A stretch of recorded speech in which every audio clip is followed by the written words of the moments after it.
प्रतीक्षा उनका था। प्रतीक्षा जो जहाँ अमिताभ बच्चन रहते थे, साहित्य से भी रुचि है तुम्हारी, साहित्य तुम्हें रोटी नहीं देगी, उनका शब्द है। बोले थे। हाँ, साहित्य तुम्हें रोटी नहीं देगी, रोटी नहीं देगी, लेकिन साहित्य तुम्हें रोटी खाने का सलीका सिखा। किस्सा बताते हैं कि फर्क हुआ ये कि मैं तो रिटायर पहले ही ले लेता, लेकिन मुझे इमरान खान ने कहा कि तुम 10,000 रन बना सकते हो।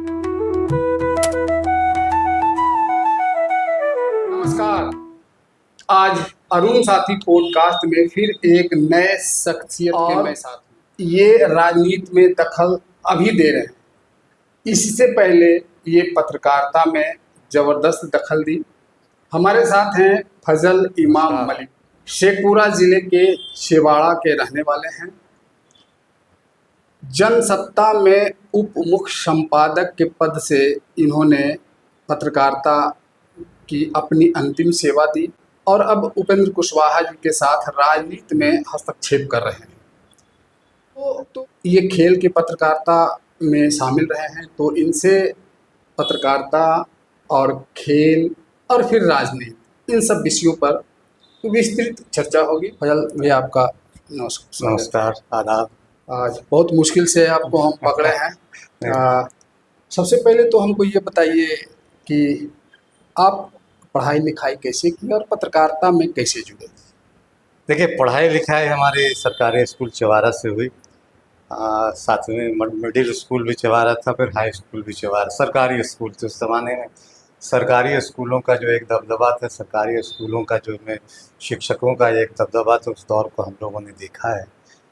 और उस दौर के शिक्षकों को जाहिर है कि आज भी मुझे लगता है कि उस दौर के शिक्षकों का जो डेडिकेशन था, गर्मी, बरसात, जाड़ा, नंगे पाँव आते मैंने देखा और बहुत जुनून के साथ अपने जो छात्र स्टूडेंट्स से उनको पढ़ाते थे। और चाहे वो मैट्रिक तक हमने श्री कृष्ण उच्च विद्यालय चवारा से शिक्षा हासिल की। फिर इंटर मेरे रांची से हुआ, रांची कॉलेज से। वो दौर था जब जेपी मूवमेंट शुरू हुआ, उसमें कई साल पढ़ाई छूट गई। 1977 के मूवमेंट में भी हम लोग ने थोड़े उस दौर में हिस्सेदारी ली, लेकिन बहुत अर्ली एज था, इसलिए उतने सक्रिय हिस्सेदारी तो नहीं थी, लेकिन हिस्सेदारी रही। पत्रकारिता में आप कैसे?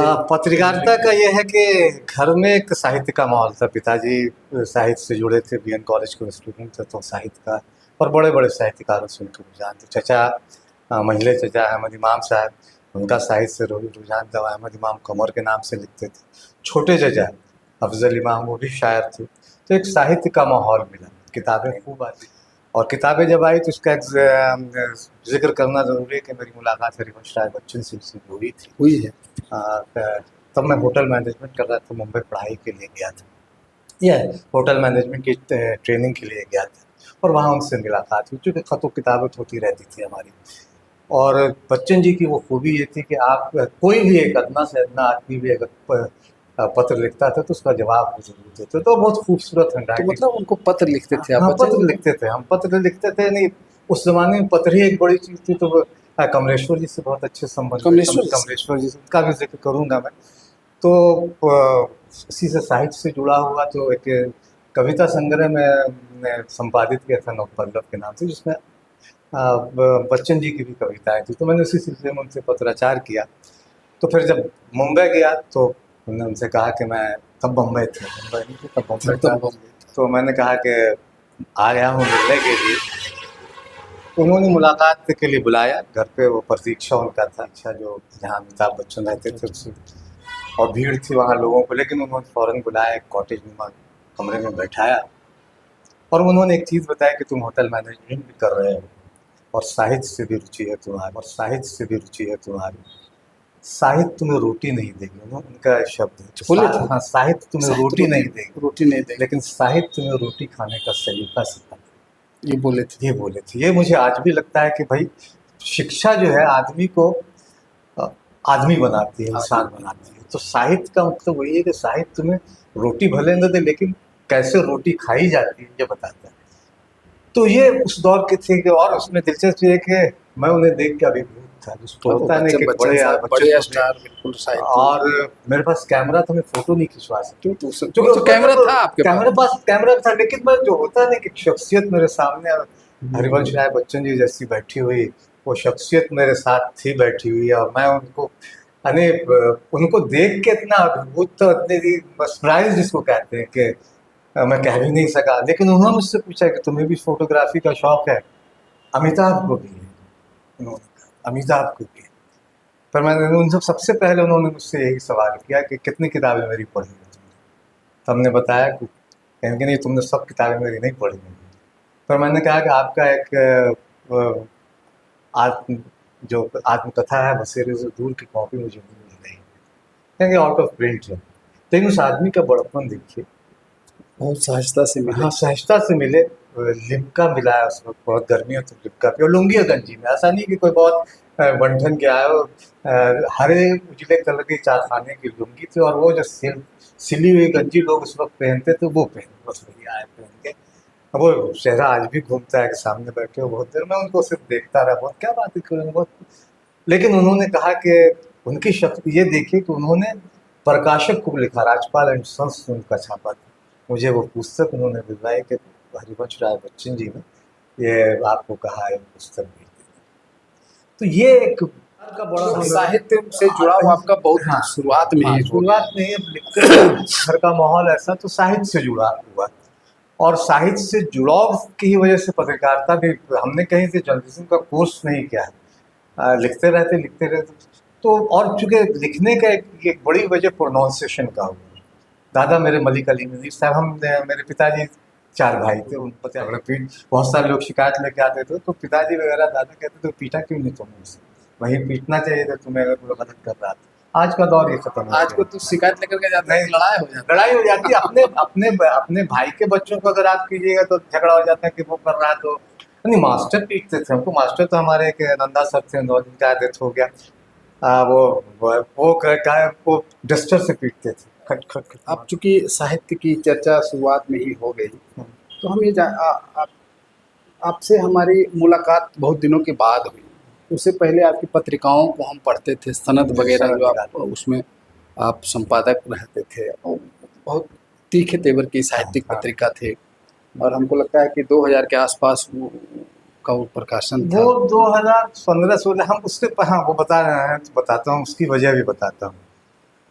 वो दादाजी की बात में बहुत इम्पोर्टेंट चीज़ है कि बचपन में आपको संस्कार कैसे मिलते हैं पढ़ने लिखने के, ये भी बहुत ज़रूरी है। मतलब साहित्य का बचपन से ही हम लोग पढ़ गया। ज़्यादा हमारे यहाँ उस दौर में उर्दू के अखबार आया करते थे, 3, 4, 5 दिन पुराने अखबार, सदायाम आम और हमारा नारा, उर्दू का बहुत प्रोमिनेंट अखबार पटना से निकलता है।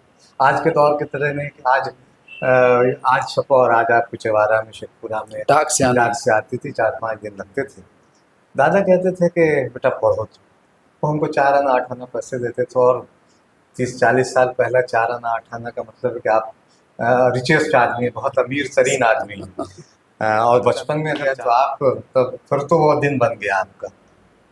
कहता है बेटा पढ़ो तुम, पढ़ के सुनाते थे तुम्हारा प्रोनाउंसिएशन ठीक होगा और मुझे खबर मिल जाएगी, उनका ये। तो उस 4 आने 8 आने के लिए मैं वो अखबार पढ़ा करता था, रीडिंग दिया करता था। लेकिन बाद में मुझे पता चला कि उस 4 आना 8 आने ने मेरे साहित्य और पत्रकारिता में बहुत मदद की। बिल्कुल।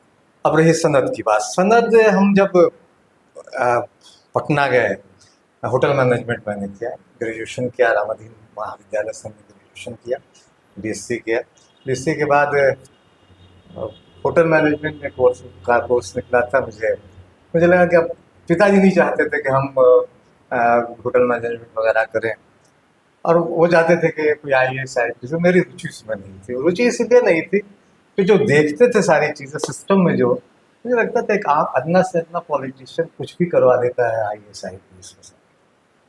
तो मुझे फिर उसी सिस्टम का हिस्सा बनना पड़ेगा। वो चाहते थे कि पढ़ लिख के, और हम पढ़ने में बहुत मीडियोकर थे, बहुत ऐसा नहीं था कि बहुत तेज थे, मीडियोकर थे इस वक्त। लेकिन ये था कि पिताजी चाहते थे, हर पिता का जो चीज़ होता था कि पढ़े लिखे खूब।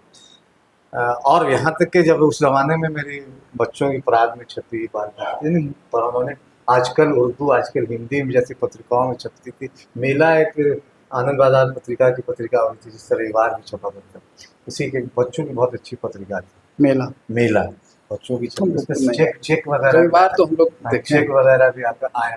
हाँ पिताजी को लगा कि अब इसको पैसा मिलने लगा तो थोड़ा सा उनको सेटिस्फैक्शन हुआ कि ना इससे ये कमा भी सकता है। तब उनको लगा कि नहीं छोड़ो रहने, नहीं तो करते ही कहते कि मेरी लिखी हुई चीजें हैं कि तू क्या कर रहा है, पढ़ लिख के पढ़ा साहित्य में कहानी लिख रहा है, कभी वो लाके फाड़ देते थे बस। तो मैं रोता बहुत था पिताजी, लेकिन उनसे बोल नहीं पाता था। लेकिन जब चेक बुक 1-2 बार आया तो उन्हें लगा कि नहीं कुछ आमदनी का जरिया हो गया है। तो फिर वो उन्होंने इस बात का इजहार है कि हमारी जब पुस्तक का विमोचन हो रहा था नवपल्लव का, तो पटना गया। वहाँ तो शायद मेरी एक छोटी सी कहानी लघु कथा सारिका में छपी। सारिका में पहली मेरी लघु कथा, वो बहुत चर्चित हुई। उसी दौर में शंकर दयाल सिंह तब सांसद हुआ करते थे और साहित्यकार थे। उनका निधन हो गया। लिखने का भी बहुत दिलचस्प किस्सा है, बताएंगे कभी वो। तो उनके साथ जुड़ाव आपका जुड़ा हमारा जुड़ाव उनका एक पारिजात प्रकाशन डाक बंगला रोड में छोटी सी किताबों की दुकान थी, वहाँ बैठ के हम लोगों को रहती थी। तो होटल मैनेजमेंट का कोर्स भी किया, होटल में जॉब भी करते थे। ऑल इंडिया रेडियो में पहले जॉब किया। हाँ। शमीम फारूकी साहब प्रोग्राम एग्जीक्यूटिव होते थे, मनाजी राशिद फरगानी साहब उर्दू के प्रोफेसर थे। उन्होंने जिस तरह से मुझे प्रशिक्षित तरह से किया, अज्ञे जी से इस तरह से मिलाया उन्होंने जैसे कि मैं अज्ञे जी के समकक्ष उस आदमी में ये हाँ। हो गई थी। अब आगे जी से मिले, अज्ञे जी से मिले, अज्ञे जी का भी मिलना हुआ। अज्ञे जी से मैं तो उनके साथ, हाँ तो शंकर दयाल जी की बात, तो जब उन्होंने पढ़ा तो फिर उनके साथ हम लोगों को हो गए। उस वक्त कभी सत्यनारायण जी थे, गोपी वल्लभ सहाय थे, परेश सिन्हा थे, रविंद्र जी, जो नागार्जुन बाबा से बहुत सारी मुलाकात रही पटना में। तो ये आसपास की बात है, 89 86-87 में हिंदुस्तान में स्ट्रिंगर से मैंने शुरुआत की, मैंने कैरियर से पत्रकारिता की कैरियर का शुरुआत की स्ट्रिंगर और वो कल्चरल सांस्कृतिक पटना जब हिंदुस्तान पहली बार निकला, हरिनारायण निगम जी संपादक थे और उन्होंने इंटरव्यू लिया मुझे। और मेरा सांस्कृतिक कल्चर, चूँकि मुझे कल्चर से, नाटकों से, थिएटर से जुड़ा था, साहित्य से जुड़ा था, तो मुझे उन्होंने दिया। और मैंने उस दौर में जो काम किया हिंदुस्तान के लिए, मुझे लगता है आज भी सेटिस्फैक्शन है मुझे कि पहले ही बार मैंने वो काम किया। उन्होंने जो मुझे जिम्मेदारी दी, दुर्गा पूजा का दौर था, दुर्गा पूजा में जितनी संगीत समारोह वो तो कवर किया, उस वक्त बिस्मिल्लाह खां को कवर, मैंने बिस्मिल्लाह खां के साथ रहे। पंडित किशन महाराज मुझे बहुत मानते थे। पंडित गुदय महाराज का एक किस्सा है, पंडित गुदय महाराज, उसमें सचिन भी थे, सचिन बहुत अच्छा गाते भी थे, फिल्म जो अभिनेता है बहुत अच्छा गाते थे, तो सचिन के भी थे। पंडित और शुजात अली खां सितार वादक है, जो अभी बहुत बड़े नोविस से शुरुआत कर रहे थे। ये सब किस्सा बोलिए, अभिभूत हो रहे हैं, कहाँ छुपाए हुए थे। दानापुर में एक संगीत समारोह होता था, तो हम वहाँ पीके डे, हम लोग पीके डे, अशोक करन दो बहुत अच्छे फोटोग्राफर मित्र थे मेरे, तो हम लोग का चक्कर युद्ध कुछ था नहीं हम लोगों का किसी तरह का, बस जहाँ भी होता था रात में निकल जाते थे संगीत समारोह, तो पीके डे और हम लोग चले गए। तो हम लोग को सम्मान देते थे सब, जो आयोजक थे, लिखता भी है सांस्कृतिक समारोह। वहाँ पद्मा खन्ना भी आई हुई थी, पद्मा खन्ना का नृत्य था। सितारा देवी का इंटरव्यू मैंने किया है, उनके दोनों बेटियों का के साथ मैंने। गुदय महाराज का जिक्र है, तो गुदय महाराज तबला वादक थे। तो जब सुबह हुई, प्रोग्राम खत्म हुआ, तो लौट रहे थे गुदय महाराज वगैरह, गाड़ी में थे हम लोग, मोटरसाइकिल हम क्रिकेट, रास्ते में लौंडे का नाच हो रहा था, थोड़ा देख ले यार कहाँ मिलता है। अब उदय महाराज आधा घंटा तक लौंडा का नाच देखते रहे। अच्छा। हाँ, शायद कह रहे यार कहो फजल चलने के लिए नींद बहुत आ रही है। मैंने कहा मैं उनको कैसे कह सकता हूँ, देखो कितने तल्लीन होके वो देख रहे। उस दौर में क्रिकेट हमने वो दौर देखा है कलकत्ता में, जब स्पोर्ट्स रिपोर्टिंग करते थे, जब खिलाड़ियों के लिए ट्रांसफर के लिए मारामारी होती थी, अपहरण तक होते थे। मोहन बगान बंगाल और मोहन स्पोर्टिंग के एक अच्छे खिलाड़ियों को लेने का अपहरण कर लिया। दिल्ली एयरपोर्ट पे मोहन बगान बंगाल के अधिकारियों के बीच धक्का धक्की हुआ था, खिलाड़ी को लेके वो भाग रहे हैं, इस तरह का दौर था वो दौर। और उस दौर में खिलाड़ियों को, यानी फुटबॉल का शायद ही कोई ऐसा जो शौकीन होगा, जो चाहने वाला होगा, वो किसी खिलाड़ी का नाम न जानता होगा। आज तो अब तो ये है कि सारी टूर्नामेंट बंद हो गए। उस वक्त टूर्नामेंट हुआ करते थे। बिहार में ट्रांसपोर्ट की बहुत अच्छी टीम थी, मोतीलाल प्रधान थे, ललन दुबे बहुत अच्छा खिलाड़ी थे।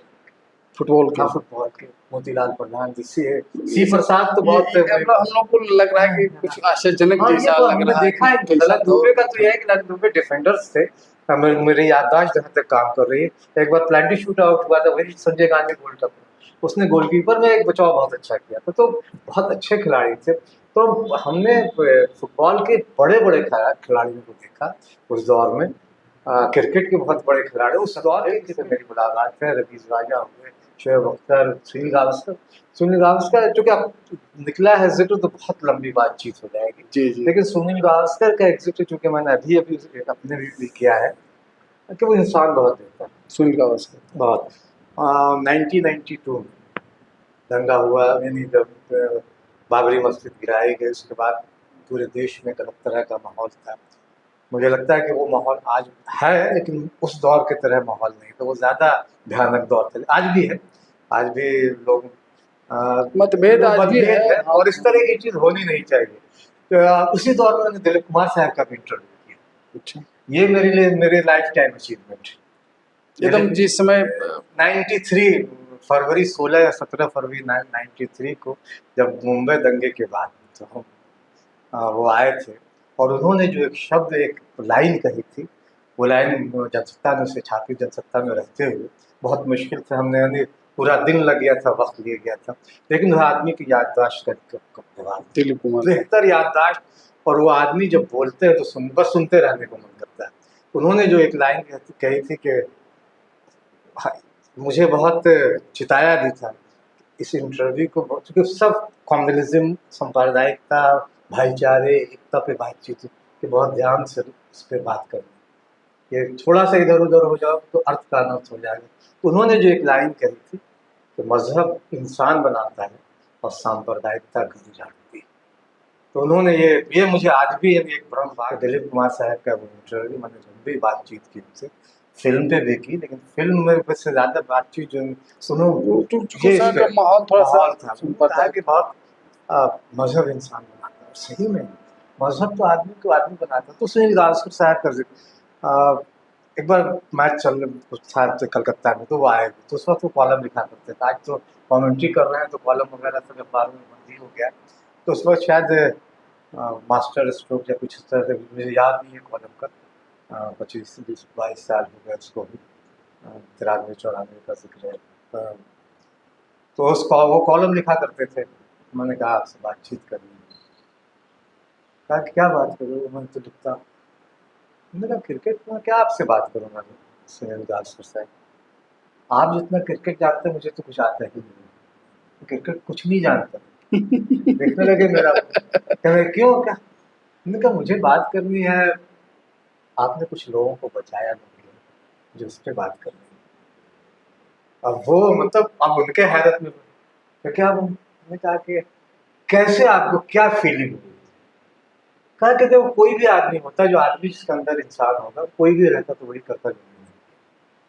मुसलमान थे। हमने कहा कि इसलिए ज़्यादा माने कि जब आदमी नफरत के इस दौर में, जब लोग हिंदू मुसलमान कर रहे हैं, आपने 4 लोगों की जान बचाई। अपने घर के टेरेस पर से लोग देख रहे थे कि बदमाश से लोग भाग रहे हैं, तब उन्होंने अपने घर के जगह, और सालों के बाद जब उन्होंने उनसे मिला, 2017-18 में IPL कमेंट्री कर रहे थे, तो मैंने जब ये सब जिक्र उनसे किया, तो मतलब वो उनके चेहरे पे जो भाव देखा, और एक तरह से वो फिर वो सारा रिफ्लेक्ट उनके चेहरे पे हुआ, उनकी आंखें भी लगभग भर आई थी उस चीज़ को याद करके। चूँकि देखिए, जब भी इंसानियत की बात करेंगे तो अंदर से एक जो करुणा होती है, संवेदना होती है, वो आदमी तो रहेगा, आदमी को द्रवित कर देती है, अगर आपके अंदर इंसान हो। हम लोगों से यही पूछता हूँ, खासकर जो लोग इस तरह से, हमने कहा कई बार ये सवाल मेरे अंदर उठता है कि आज आप जो किसी का गला काट रहे हो, यानी 2 साल, 4 साल, 5 साल के बाद कभी ये तो लगता हो कि हमने किसी बेकसूर का गला काट दिया, तो कहा चुप हो जाता। हमने कहा देखिए, चूंकि मैं इसको अपने से जोड़ के देखता हूँ कि कोई आदमी गलती करता है और मैं उसको डांट देता हूँ, और बिना वजह के डांटता हूँ, तो पश्चाताप अफसोस होता है कि यार क्या इसको डांट दिया। तो इस तरह से होता कोई किसी को मार दे तो अफसोस तो वो जो भाव उनके चेहरे पे देखा, फिर तस्वीरें उन्होंने खिंचवाई। और सुनील गावस्कर साहब की बड़ी खूबी ये है कि बहुत अच्छी मिमिक्री। अच्छा, और खास के साथी खिलाड़ियों की, जब बैठे रहेंगे हम लोग, खड़े रहेंगे, तो देखो अब्दुल कादिर जब लेग स्पिन करेगा तो उसका एक्शन क्या होगा, डेनिस लिली जब बाउंसर फेंकेगा तो उसका एक्शन ये क्या होगा। और वो इसलिए भी हमारे लिए सबसे बड़े खिलाड़ी हैं, इसलिए है कि उस दौर में जब वेस्ट इंडीज के तेज बैटरी 3-4 बड़े गेंदबाज थे, चाहे एंडी रॉबर्ट्स हो, जोन कॉर्नर हो, मार्शल हो, उस दौर के गेंदबाजों को बिना किसी हेलमेट, बिना थाई गार्ड, बिना आर्स गार्ड के, बिना किसी प्रोटेक्शन के उन्होंने खेला। और उस दौर में उन्होंने न सिर्फ ये कि 29 शतक ब्रैडमैन के छोड़े बनाए, और विश्व के पहले ऐसे खिलाड़ी जिन्होंने 10,000 रन टेस्ट क्रिकेट में बनाए। और इसका भी दिलचस्प किस्सा हो जाता है कि फर्क हुआ ये कि मैं तो रिटायर पहले ही ले लेता, लेकिन मुझे इमरान खान ने कहा कि तुम 10,000 रन बना सकते हो, अभी मत छोड़ो, 10,000 रन बना के ही छोड़ो। और इमरान खान के कहने पर उन्होंने 1 साल और क्रिकेट खेले और 10,000 रन बना के, तब तो क्रिकेट का ये रिश्ता है, ठीक है। बिल्कुल पाकिस्तान के साथ हमारे जो रिश्ते हैं, जाहिर है कि उस रिश्तों को हम तमाम लोग ये जो तो राजनीति के साथ साथ देखिए, आतंकवादी गतिविधियों को हम जैसे तमाम लोग, कोई इसको ये नहीं करेगा, लेकिन क्रिकेट के मैदान में लोगों के रिश्तों को, जावेद मियांदाद से बहुत अच्छे संबंध उसके, दिलीप वंसारकर को भी मैं जावेद मियांदाद, रमीज राजा से मेरी मुलाकात हुई, रमीज राजा को जानते हैं, महिलाओं के क्रिकेट के बहुत सारे, तो सुनील गावस्कर से लेके बहुत सारे, किशन सिंह बेदी हुए, सैयद किरमानी है, बहुआयामी आपका पूरा व्यक्तित्व रहा है।